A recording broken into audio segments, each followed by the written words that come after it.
Hey everybody, I'm going to do a little bit of a different tutorial video today. All my tutorial videos to date have been about baseball, but specific to the baseball game, out of the park baseball. And in doing so, I've gotten questions and comments from people who are new to baseball or have, found baseball through out of the park baseball.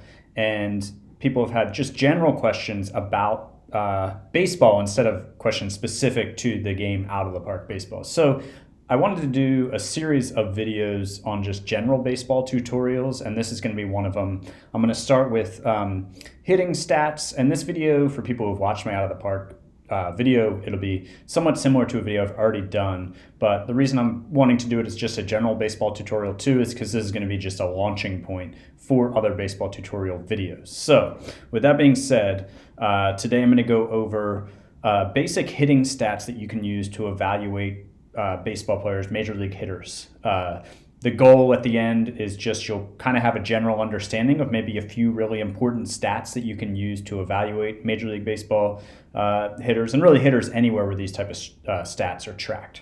So I've got a box score up here from a random game last season. It's an Orioles-Nats game, and of course the O's beat the Nats. And so what we're looking at here is the box score. Here's the Orioles lineup with their hitting stats for the day, and everything from K to the left we're not going to worry about. Those are just stats for that particular game. To the right here, we've got average, OBP, and slugging percentage, which those are season-long stats. It's these hitter stats for the season. And what I'm going to suggest is that none of these stats are ideal for getting a full picture on a hitter. All of them offer something. Some are better than others, but in the end, I don't think they're the stats we should be using to evaluate hitters. So let's go ahead and start with batting average, right? Batting average simply tells you how many hits does a player have per at bat. So if a hitter is 3 for 10, their batting average is going to be 300. 5 for 10, their batting average is going to be 500. And so really all it tells us is how often somebody gets a hit. It doesn't tell us the type of hit somebody gets. It doesn't tell us how often they walk. Walks are not included in this. And there's a really good book that gave a great kind of summary of why batting average isn't ideal. The book is right here. It's called Beyond Batting Average by Lee Panas. And I'll put the link for this book in the comments if anybody wants to buy it. It doesn't necessarily have all the newest baseball stats, but it does a good job of telling you why some of the older ones aren't ideal. And basically the book makes the point that essentially I could be 4 for 10 and you could be 4 for 10. We both have batting averages of 400, but you could have 4 home runs, I could have 4 singles. We've done very different things in our 4 hits. And it would essentially be like saying, I have 4 pieces of money, you have 4 pieces of money, so clearly we have the same amount of money, right? No one measures money that way because you want to know, well, what type of money is it? Is it a penny? Is it a $10 million bill, right? So I really liked that kind of analogy in Beyond Batting Average, the book. It's a cool book, I recommend it. And so that's kind of why batting average isn't really a helpful stat. It ignores walks, ignores the value of walks, and it doesn't tell us what type of hit people have gotten. On-base percentage is an improvement. And the main reason, I won't get too much into the weeds because I want to keep this kind of basic, is that on-base percentage doesn't just include hits, it also includes walks. So if you're familiar with the movie and book Moneyball, one of the big things they talk about there is how on-base percentage and walks were undervalued. That's not really the case in Major League Baseball anymore, but on-base percentage has some of the same shortcomings of batting average in that it values all hits the same.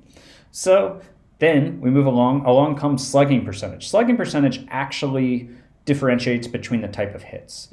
A single is worth 1 or 1,000, depending on how you want to state it. A double, 2,000, 3 for triple, 4,000 for, or 4 for a home run. And so what slugging percentage tells us is how many bases per at bat a hitter gets. This says .554 bases per at bat. So with a single would be 1.000.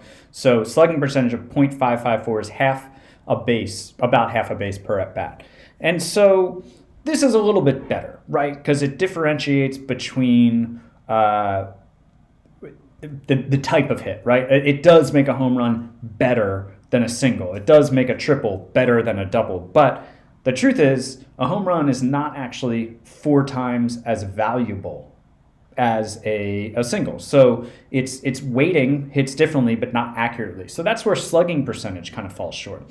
And then from there, I'm going to switch tabs here. From there, we get something called OPS, which OPS is right here in this column, you can see, and it's on base plus slugging percentage, not per, sorry about that. So on base plus slugging. So it combines the two of how well somebody gets on base and what type of hits they get.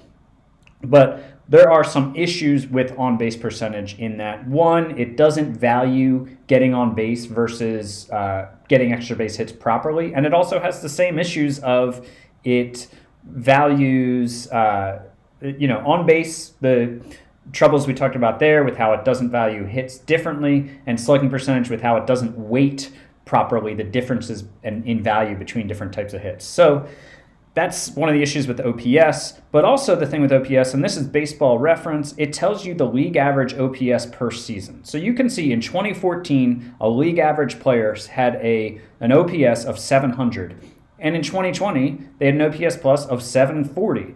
So that's really hard to compare players across eras and across years, and because of the fact that in the year 2014, a 740 OPS was pretty good, whereas in the year 2020, it's completely average.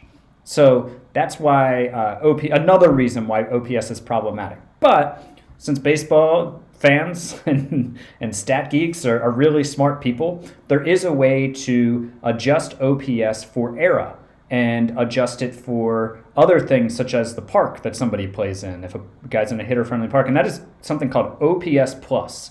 And this is the AL and NL OPS plus leaders according to Baseball Reference for each season. And you can see, let's go ahead and look at Mike Trout, who led in OPS plus for 5 straight years. And so here in 2019, he had an OPS plus of 182. With OPS plus, it's important to keep in mind that the baseline is 100. 100 is always league average. So you don't have to go through this mess that you have with OPS of figuring out okay, what's the league average? Okay, what's this guy in relation to the league average? Because you've already got the baseline of 100. So you know that here 182 means that Mike Trout was 82% above league average in terms of OPS in the year 2019. In the year 2018, it was 98% above league average. If somebody has an OPS plus of 90, that means they were 10% below league average. So I think OPS plus is a pretty decent stat to use. I don't think it's the best catch-all stat for sure, but it's a good stat. But it does still have some of the issues that OPS has in that the weights are not proper. So in order to get the proper weights, I'm going to talk about something called WOBA, or weighted on base average. And you can see this formula here, which changes a little bit year by year. But you can see that a walk is worth 0.69 runs when we calculate WOBA. A home run is worth 2.1 runs. A double is worth 1.27. So you can see a home run is not worth twice as much as a double. Almost, but no, it's not. Actually, not even really almost when you get down to percentage base. But so WOBA is a step up in that it values all of this properly and by values properly, I mean it properly weights how many runs or how much a single is worth, a double is worth, a triple is worth. And remember, the problem with slugging percentage is that it said a home run is 4 times more valuable than a single. It's not. So this is a really helpful stat to get us to the last stat that we're going to use, because you can see you're still going to have to adjust for era. Here, when this was written, a 320 WOBA was league average, but that's going to change from year to year. And so while WOBA is better than OPS, better than slugging percentage, better than on-base percentage, it's still difficult to know across eras what's a good WOBA, what's not.